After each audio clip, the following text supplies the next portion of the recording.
German pronunciation can look intimidating on the page, with its sharp consonants and unique characters, but these words follow very consistent patterns. Once you understand how a few letters are meant to sound, the language becomes predictable. Because English and German share a common history, many of their numbers are recognizable. They often sound like English words that have simply been shifted slightly in how they're spoken. We can start with the most familiar examples.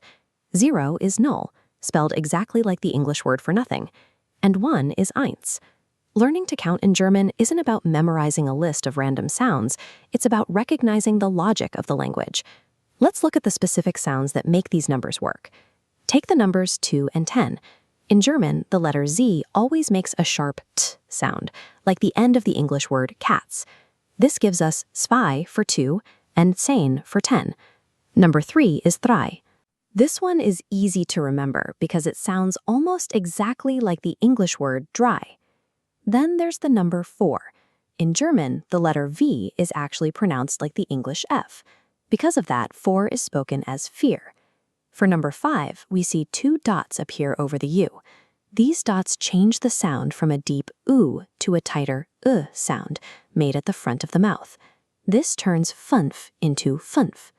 By identifying these sounds, Z as TS, V as F, and the shifting vowel in fünf, you've already started to see how German pronunciation is built. You're learning to read the patterns instead of just guessing the sounds. The next few numbers are quite similar to their English counterparts.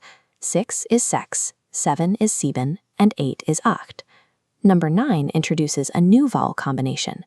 Whenever you see E and U together, they make an oi sound, like in oil, so 9 is spoken as neun. We finish the base set with 11, which is elf, and 12, which is zwölf. You'll notice zwölf uses those 2 dots over the O to shift the vowel sound, just like we saw with number 5. These first 13 numbers, 0 to 12, are the only unique names you need to learn. From here on out, the numbers follow a simple mathematical system. To count from 13 to 19, German uses a very logical pattern. You don't need to memorize a completely new vocabulary list, you just combine the familiar building blocks you already know. Take a base digit and add 10, zehn. 3 plus 10 becomes dreizehn. Same for 14. 4 plus 10 is vierzehn. There are 2 exceptions. Drop the S from sechs for 16, giving sechzehn. Remove the en from sieben to get siebzehn. After that, the system returns to normal. 18 is achtzehn, and 19 is neunzehn. Finally, we reach 20, zwanzig.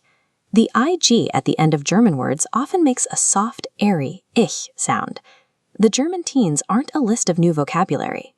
They are a consistent system built entirely from the base numbers you learned at the start. Let's apply this to a real situation.